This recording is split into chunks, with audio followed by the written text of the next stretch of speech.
Hello everyone. I hope you all are doing well. तो आज की थंबलाइन में आप देख चुके होंगे कि आज हम बेसिकली डिस्कस करने वाले हैं अपनी सबसे most important portion that is optometry का सिलेबस। तो उसको आज हम इस लेक्चर में, इस वीडियो में जो भी है इसमें डिस्कस करेंगे। तो गाइस देखिए, किसी भी एग्ज़ाम को क्लियर करने के लिए हमारे पास दो हथियार होने चाहिए। एक है किताबें और दूसरा है सिलेबस और तीसरा है previous year MCQ. Previous year MCQ तो हमारे पास नहीं है, तो हमें इन्हीं दो हथियार से अपनी लड़ाई लड़नी पड़ेगी, जो कि है हमारे सिलेबस और हमारी किताबें। तो चलिए, एक चीज़, हाँ, मुझे बहुत सारी रिक्वेस्ट हर वीडियो में मिल रही है और व्हाट्सएप टेलीग्राम पे भी कि मैम कोर्सेज़ कब से चालू होंगी या फिर आप कैसे पढ़ाएंगी। तो उससे रिलेटेड जितनी भी जानकारी है वो मैं जब भी मेरी प्लानिंग जो चल रही है वो कंप्लीट हो जाएगी तो आपको लेके आऊँगी मैं उसके उसके ऊपर वीडियो की कोर्सेज़ कैसे स्टार्ट होंगे या बैच कैसे स्टार्ट होंगे।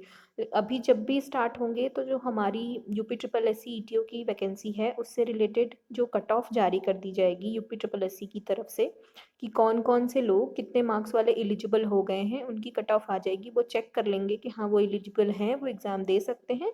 उसके कट ऑफ के आने के बाद हम अपना बैच स्टार्ट कर देंगे। उसके ऊपर जितना भी डिस्कशन होगा कि क्या क्या चीज़ें रहेंगी वो फर्दर वीडियोस में आएगी। तो उसके लिए आप टेंशन मत लीजिए।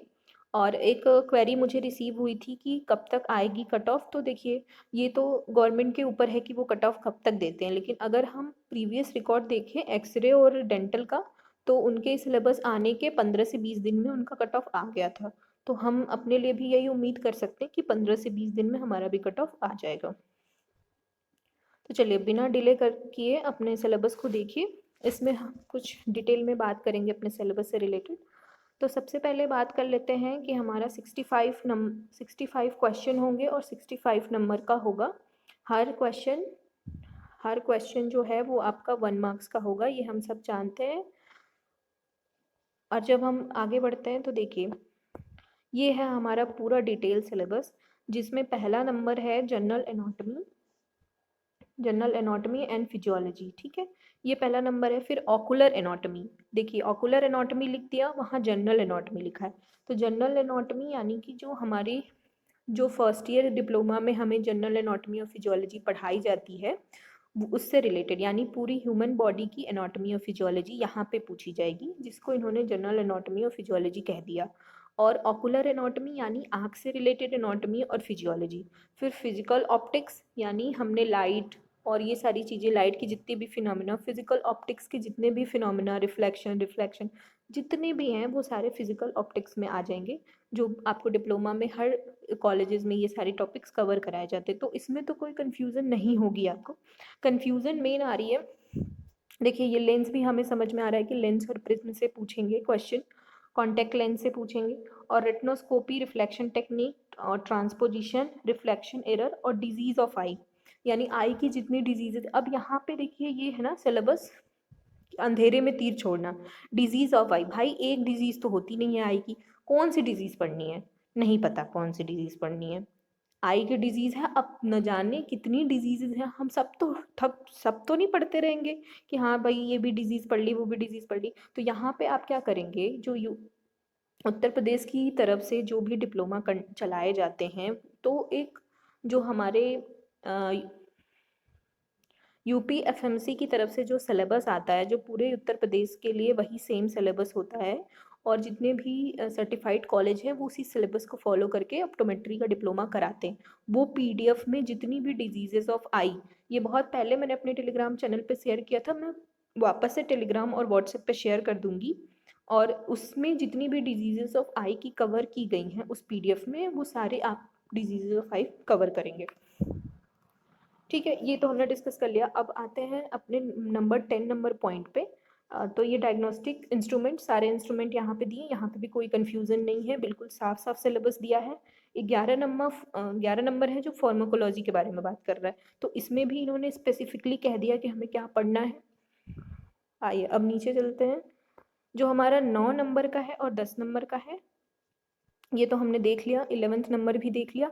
हाँ, अब यहाँ जो प्रॉब्लम खड़ी होती है वो है पैथोलॉजी और माइक्रोबायोलॉजी में हमें क्या पढ़ना है। इसके बारे में। ना इसमें इन्होंने ये लिखा है कि जनरल पैथोलॉजी और माइक्रोबायोलॉजी पढ़नी है या ऑकुलर पैथोलॉजी और माइक्रोबायोलॉजी पढ़नी है, ये भी हमें नहीं दिया। और ऊपर में इन्होंने जो भी फार्माकोलॉजी है इसका तो इन्होंने पूरा डिफाइन कर दिया कि फार्माकोलॉजी में ये कौन कौन सी ड्रग्स पूछेंगे। तो ये जो पैथोलॉजी और माइक्रोबायोलॉजी की यहाँ बात हो रही है वो आँख की पैथोलॉजी और आँख की यानी ऑकुलर माइक्रोबायोलॉजी की बात हो रही है। ठीक है, ये जनरल पैथोलॉजी और माइक्रोबायोलॉजी नहीं है। ठीक है, इसमें कंफ्यूज नहीं होना है। और हमारी जो ऑकुलर पैथोलॉजी में जितनी भी चीज़ें हैं वो हम कवर करेंगे, अभी देखेंगे। और ऑकुलर माइक्रोबायोलॉजी में भी जितनी चीज़ें हैं वो भी कवर करेंगे और देखेंगे। तो अभी देखो, यहाँ तक हमने देख लिया। और मैकेनिकल ऑप्टिक्स, ठीक है, और public health, community public health में भी हमें लिमिटेड चीज़ें ही कवर करनी होती हैं। कम्युनिटी ऑप्थेल्मोलॉजी भी इन्होंने साफ साफ डिफाइन कर रखा है कि कौन कौन से टॉपिक हैं। और 16 नंबर में लाइट है, 17 नंबर में लेज़र फंडामेंटल है। ठीक है, लेज़र फंडामेंटल में भी हमें नहीं पता कि हमें क्या कवर करना है, ये तो हमारे सिलेबस में नहीं कराया गया है। तो लेज़र फंडामेंटल में भी कौन कौन से टॉपिक आएंगे ये भी एक बार देख लेंगे। और हैंड हाइजीन सबको पता है, ठीक है, कोविड में हमने बहुत हैंड हाइजीन की प्रैक्टिस की है, तो इससे रिलेटेड तो कोई कन्फ्यूज़न नहीं होगी। बेसिक लाइफ सपोर्ट, ये एक दिन का लेक्चर है, बहुत ही इसमें से अगर क्वेश्चन उठ के भी आए तो बहुत ही सुपरफिशियल लेवल पर और एक दो क्वेश्चन ही आएंगे, तो ये भी बहुत ज़्यादा टेंशन लेने वाली बात इसमें भी नहीं है। तो अब लास्ट देख लेते हैं, CPR और नर्सिंग प्रोसीजर, ठीक है, और स्पेक्टिकल फ्रेम और लो एड विजन। तो हाँ, इतना हमने कवर कर लिया। तो हमें तीन चीज़ें जो बेसिकली देखनी है वो है पैथोलॉजी और माइक्रोबायोलॉजी हमारा, उसके बाद आ जाता है लेज़र फंडामेंटल। ये तीन जगह पे हमें कन्फ्यूज़न है, बाकी तो सब क्लियर है। आपको जनरल एनाटॉमी और फिजियोलॉजी करनी है, बाकी हमारा ऑप्टोमेट्री का सिलेबस आपको कवर करना है। तो ओके, चलो डिस्कस कर लेते हैं किताबों के बारे में। मैं पहले भी वीडियो में बना के बता चुकी हूँ। तो हम अपने आई के ऑकुलर एनाटॉमी, फिजियोलॉजी और डिजीज़ के लिए जो है AK खुराना की बेसिक ऑप्थेल्मोलॉजी कर लो या रेणु जोगी की बेसिक ऑप्थेल्मोलॉजी कर लो। ये दोनों बुक बहुत अच्छी हैं, जो भी आपके पास है वो दोनों, AK खुराना या फिर रेणु जोगी, दोनों में से कोई भी एक आप कवर कर लो, सफिशियंट है। अब आ जाते हैं ऑप्टिक्स कहाँ से कवर करेंगे। ऑप्टिक्स एंड फ्रैक्शन के लिए भी AK खुराना की ये बुक अगर आपके पास है तो ये ले लो, बेस्ट है। नहीं है तो हर टॉपिक का गूगल पे सर्च करके PPT निकालो और वहाँ से पढ़ लो। ठीक है, अल्टीमेटली पढ़ाई मेन इंपॉर्टेंट है। जिनके पास बुक है वो बुक से कर लेंगे, जिनके पास बुक नहीं है वो गूगल से एक एक टॉपिक सर्च करके उसकी PPT निकालेंगे और वहाँ से पढ़ लेंगे। तो ओके, तो और अब हम आ जाते हैं अपने मेन सबसे जो पोर्शन है उसके ऊपर, दैट इज़ MCQ कहाँ से करना है। तो MCQ के लिए ये बुक आपको फ्लिपकार्ट, अमेजोन पे मिल जाएगी। प्रीति यादव के द्वारा लिखी गई है, MCQ of for optometry student. तो ये बुक बहुत अच्छी है, यहाँ से ले सकते हैं आप। अच्छे लेवल के क्वेश्चन दिए हुए हैं इसमें। तीन बुक हमने डिस्कस कर ली। अब आ जाते हैं जनरल एनाटॉमी और जनरल फिजियोलॉजी में कौन कौन से टॉपिक रहेंगे। तो ये जो शीट आपको दिख रही है इसमें से टॉपिक नोट डाउन आप कर लीजिए। ये सारे के सारे टॉपिक रहेंगे। सेल हो गया, टिश्यू हो गया, ऑर्गन सिस्टम हो गया, स्केलेटल सिस्टम हो गया, जॉइंट ऑफ स्केलेटन जिसमें से स्केलेटल सिस्टम मेन इंपॉर्टेंट है, ब्लड मेन इंपॉर्टेंट है, और जितने भी हमारे cardio vascular system, refractory system, lymphatic system, ये सारी चीज़ें ना, ये सब बहुत इंपॉर्टेंट है। मसल्स हो गई, स्किन हो गया, डिजीज, डाइजेस्टिव सिस्टम जो मेन इंपॉर्टेंट है। अगर इसमें से हम मेन की बात करें इंपॉर्टेंट, तो स्केलेटल सिस्टम देख लीजिए और ब्लड देख लीजिए। डाइजेस्टिव सिस्टम जो है वो बहुत ज़्यादा इंपॉर्टेंट है। तो ये टॉपिक हमारे इंपॉर्टेंट हो गए, बाकी पढ़ना तो आपको सारा ही पड़ेगा। ठीक है, इंडोक्राइन सिस्टम भी इंपॉर्टेंट है, इससे भी बहुत सारे क्वेश्चन आते हैं। डाइट एंड मेटाबॉलिज्म से बहुत सारे क्वेश्चन आते हैं। ठीक है, तो ये भी इंपॉर्टेंट हो गया। एंड देन आ जाता है आपका रिप्रोडक्टिव सिस्टम, और ये तो बता ही दिया मैंने, स्केलेटल सिस्टम। तो ये बहुत इंपॉर्टेंट चैप्टर है, ये करना है, बाकी तो आपको पूरा ही तैयार करना है। ठीक है, जनरल एनाटॉमी फिजियोलॉजी देख लिया। अब हम देखेंगे पैथोलॉजी और माइक्रोबायोलॉजी का टॉपिक। पैथोलॉजी और माइक्रोबायोलॉजी में सेपरेटली क्या क्या पूछा जाएगा ये देख लेते हैं। तो ऑकुलर पैथोलॉजी जो है उसमें हमारा आता है रेटिनल डिजीजेस कॉर्नियल डिजीज़ेज़ जितनी भी हो गई वो कॉर्निया से रिलेटेड डिजीज़ेज़ आप कवर करेंगे ऑकुलर पैथोलॉजी में। रेटिना से रिलेटेड डिजीज़ेज़ कवर करेंगे। ग्लूकोमा से जितनी भी डिजीज़ेज़ हैं वो सारी चीज़ें, मैनेजमेंट और क्या leading optics of nerve damages, ठीक है, इंक्रीज इंट्राओकुलर प्रेशर, ग्लूकोमा को अच्छे से पढ़ेंगे। ग्लूकोमा और फिर कंजक्टाइवा और जो हमारी स्क्लेरल डिसऑर्डर है उसको कवर करेंगे। फिर लेंस के डिसऑर्डर को कवर करेंगे। Neuro involving the optic nerve and neuropathic aspect of vision, neuro ophthalmic disorder को कवर करेंगे। और इन्फ्लेमेटरी जो आई डिजीज है उसको, ट्यूमर ऑफ आई, कहाँ कहाँ पे ट्यूमर किस तरह का फॉर्म होता है, और जो इन्फेक्शियस डिजीज़ होती हैं जो वायरल बैक्टीरिया और फंगस इन सब की वजह से होती हैं उनको भी आप इसमें देखेंगे। और जेनेटिक आई डिजीज़ेज़, बहुत हेरिडिटरी डिजीज़ेज़ भी होती हैं तो उनको आप इसमें कवर करेंगे, ठीक है। अब आ जाते हैं अपनी नेक्स्ट माइक्रोबायोलॉजी में। तो माइक्रोबायोलॉजी में आप क्या क्या कवर करेंगे। बैक्टीरियल कंजंक्टिवाइटिस कौन से माइक्रोब से हो रहा है, उसके क्या मैनेजमेंट है। और वायरल कंजंक्टिवाइटिस किससे हो रहा है, उसके क्या मैनेजमेंट है।